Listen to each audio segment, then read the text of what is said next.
నమస్కారం,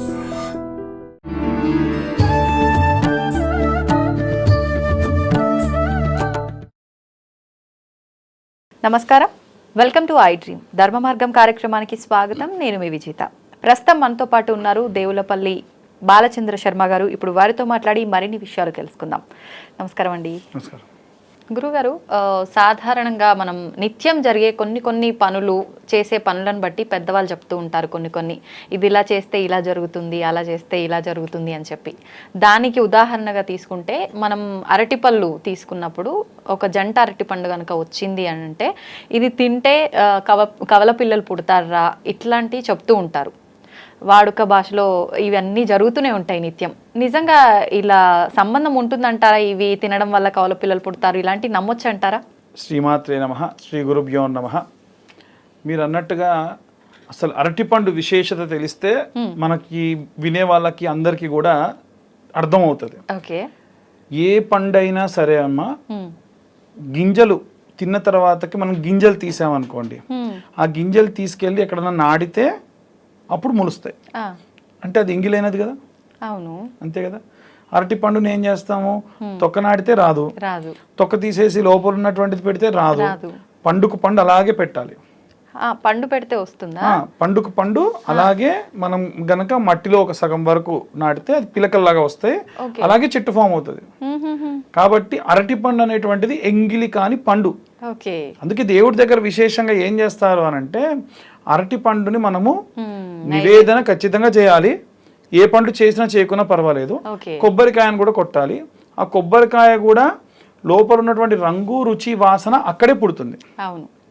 అంతకు ముందే ఎక్కడో తయారైనటువంటిదో లోపల నీళ్ళు ఉన్నాయా లేదా ఎవరు చెప్పలేరు.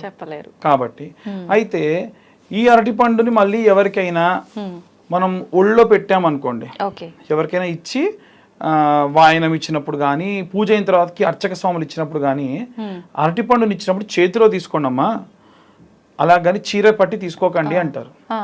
ఎందుకు అనంటే ఆడపిల్ల ఖచ్చితంగా పుడుతుంది అరటిపండు కనుక ఎవరిని అలా ఒళ్ళో పెట్టి తీసుకుంటే. ఎవరిని ఆడపిల్లలు కావాలనంటే ఒళ్ళో పెట్టి తీసుకోండి. అయ్యో, ఈ విషయం తెలియక చాలా సార్లు అందరూ పడుతుంటారు. అదే గింజ ఉన్న పండ్లు తీసుకుంటే మళ్ళీ ఆ గింజ ఇంకో చోట నాటేదానికి వీలుగా ఉంటది. కాబట్టి ఇక్కడ ఎవరిని అంటే ఆడవారిని తక్కువ చేసేటువంటిది కాదండి. జనరల్ గా మన యొక్క దాంట్లో చెప్పేటువంటిది అంటే ఆడపిల్ల పుట్టడం అదృష్టం. ఆడపిల్ల కావాలనుకునే వాళ్ళు చేతిలో తీసుకోకండి, ఒళ్ళో పెట్టి తీసుకోండి. అమ్మవారు పుట్టినట్టు సమానంగా చూస్తారు. ఇలా అరటి పండు యొక్క విశేషత ఇది. ఇందున మనకి జంట అరటి పళ్ళు వస్తే చాలా మంది ఏం చేస్తారు, దాన్ని 2 ముక్కలు చేసి అక్కడ వేరే వాళ్ళకి ఒకటి, ఇంకొకళ్ళకి ఒకటి కూడా కొంతమంది ఇస్తే అలా ఇవ్వకూడదు. ఎవరన్నా ఇద్దరు భార్యాభర్తలు తినాలి, లేదా పిల్లలు అవ్వాలనుకుంటున్న అమ్మాయికి విశేషంగా నివేదన పెట్టి వారికి నైవేద్యం పెట్టినటువంటిది ప్రసాదంగా ఇవ్వాలి అని పెద్దలు ఇస్తుంటారు. అది నిజం. ఎందుకు అంటే అసాధారణమైనటువంటి రూపము. మనకి ఎప్పుడు పడితే అప్పుడు జంట పళ్ళు కావాలి, పువ్వు వచ్చేటువంటి కొబ్బరికాయలు కావాలి అంటే రావు. అవి అసాధారణంగా వచ్చేటువంటివి. ఆ వచ్చినటువంటిది విశేషంగా ఏ బారసాలలోనో, ఏ నామకరణంలోనో, ఏ అట్ల తద్ది జరిగే అప్పుడో ఇవి నైవేద్యంగా పెట్టి, అమ్మాయి ఎవరికి పిల్లలు కావాలనుకుంటున్నారు రండి అని చెప్పి పెద్ద ముత్తేది ఎవరన్నా ఉంటే ఆంధ్ర వైపు వారు ఆ రోజున ఆ పండుని ఇస్తే ఆ పండు భార్యాభర్తలు ఇద్దరు తినాలి. లేదా అమ్మాయి గనక తినాల్సి వస్తే బహిష్టు అయినటువంటి 8వ రోజు 9వ రోజు తర్వాత తినాలి అని చెబుతూ ఉంటారు పెద్దలు. దీనికి ఒక కారణం ఉంది. సాధారణంగా ఆడవాళ్ళకు సంబంధించి ఓవరీ గట్టిగా స్టెబిలిటీగా ఉండాలి, వాటికి సంబంధించి ఏమంటారంటే వచ్చేటువంటి అండం అనేటువంటిది గట్టిగా ఉండాలి అని అంటే మెటబాలిజం గట్టిగా ఉండేది 7వ రోజు 8వ రోజు మాత్రమే. అందుకని పెద్దవాళ్ళ నియమం పెట్టి ఈ ఆడపిల్లకి ఇచ్చి ఇలా అయితే పుష్టిగా ఉంటుంది, దీంట్లో ఉన్నటువంటి పొటాషియం అనేటువంటిది ఎక్కువగా ఉంటుంది, ఈ సమయంలో తిను తల్లి అని చెప్పి ఇచ్చేవారట. అందుకోసము విశేషంగా మనకి అరటి పండు తింటే కమల పిల్లలు పుట్టేటువంటి అవకాశం ఉంది, లేదా పిల్లలు కలిగేటువంటి అవకాశం ఉంది. కమల పిల్లలు అనేటువంటి చాలా తక్కువ, కానీ పిల్లలు పుట్టేటువంటి అవకాశం ఉంది. అంటే అది భగవంతుడి దగ్గర నివేదన చేసిన తర్వాత తింటేనా? సాధారణంగా కూడా సాధారణంగా తింటే ఉండదండి. మామూలుగా మనం ఇప్పుడు మార్కెట్ లోంచి తెచ్చుకోగానే అలా ఏముండదు. మీకు చిన్న ఉదాహరణ చెప్తా. అరటిపళ్ళు తీసుకొని వచ్చి ఒకసారి నేను దేవుడి దగ్గర పెట్టా. కొన్ని కవర్లో పెట్టి పక్కకు పెట్టా. దేవుడి దగ్గర పెట్టినవి ఫ్రెష్ గా ఉన్నాయి అరటిపళ్ళు, పూలు. బయట కవర్లో పెట్టినవి వడలిపోయినట్టుగా ఉన్నాయి. అసలు ఎవ్వరు అరటి పండ్లు మీరు స్టోర్ చేసుకోవాలన్నా ఇది ఒక చిన్న రెమెడీ ఏంటంటే ఒక పేపర్లో పెట్టుకొని పక్కకు పెట్టుకోండి. మనకి మీరు గుంటూరు వెళ్ళినా విజయవాడకి వెళ్ళినా బండ్ల మీద న్యూస్ పేపర్లో కట్టిస్తారు అరటిపళ్ళు. ఎందుకు అంటే వాళ్ళకి తెలుసు ఇట్లయితే ఫ్రెష్నెస్ ఎక్కువ ఉంటుందని. కాబట్టి అరటి పండ్లు నివేదన చేసినవి అది దేవాలయంలో నివేదన కానీ, ఒక అట్ల తద్ది దగ్గర కానీ, లేకుంటే బారసాల సమయంలో కానీ, హోమం జరిగినప్పుడు కానీ అది జంట పండ్లు నివేదన చేసి ఎవరన్నా పెద్ద ముత్తేదు దగ్గర కానీ, ఎక్కువగా హోమములు చేసిన అర్చక స్వాముల దగ్గర నుంచి కానీ, ఎందుకంటే వారు ఇచ్చేటప్పుడు మనసులో ఇలా కోరుకుంటారు, వంశాభివృద్ధిరస్తు, గోత్రాభివృద్ధిరస్తు, శీఘ్రమేవ సుసంతాన యోగ్యత ఫల సిద్ధిరస్తు అని మంత్రం చెప్పిస్తారు. ఆ ఇచ్చినటువంటి ఆ ఫలము తీసుకోవడం, అందుకే వారు చెప్పేటప్పుడు కూడా పూర్ణ ఫలమిది పూర్ణ ఫలమాదాయ అని చెప్పిస్తారు. లేదా పూజ ప్రారంభం అయ్యేటప్పుడే ఈ పండ్లు ఉంటే విశేషంగా ఉన్న పండ్లను తీసి చూస్తారు. కొత్తగా పెళ్ళైన ఆడపిల్ల ఉంది, పిల్లల కోసం చూసిన ఆడపిల్లలు ఉంటే దేవుడి దగ్గర స్పెషల్గా పక్కకు పెట్టి కూడా ఇస్తారు. ఈ కారణం ఏంటిది అని అంటే మనకి స్పెషల్గా ఒక పండు పక్కకు పెట్టి వారికి పూజ అంతా పూర్తయిన తర్వాతకి కొబ్బరికాయతో పాటు ఇవ్వాలి. అలా ఇస్తే పూర్ణ ఫలము అని అంటారు. అందుకే పూర్ణ ఫలం ఇది పూర్ణ ఫలం ఆదాయ అని చెప్పి వారు ఏ దీవెనలు ఇవ్వాలి ఆ దీవెనలు ఇచ్చిస్తారు.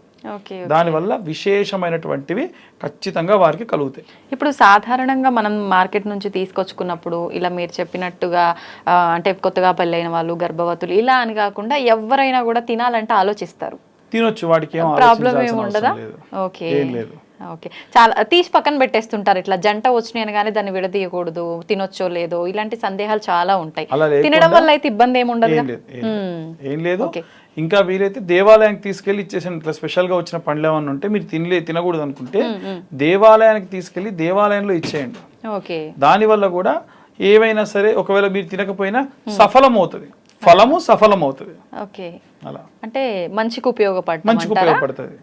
ఇంకెవరన్నా ఇవ్వాలనుకుంటే వారికి ఇస్తారు, దాని యొక్క ఉద్దేశం. ఓకే, అయితే ఇప్పుడు మామూలుగా అరటి పళ్ళు అంటేనే దేవుడికి మనం ఎక్కువగా నివేదన చేయడానికి ఉపయోగిస్తాం. అందులో కూడా మళ్ళీ కొంతమంది ప్రత్యేకించి చిన్న సైజు చక్కెరకేళీలు ఏమంటారు కదా, ఇవే పెట్టాలి, మిగతాయి పనికిరావు, ఇవన్నీ హైబ్రిడ్, ఇలా రకరకాలుగా చెప్తుంటారు కదా, అలా ఉంటుందంటారా?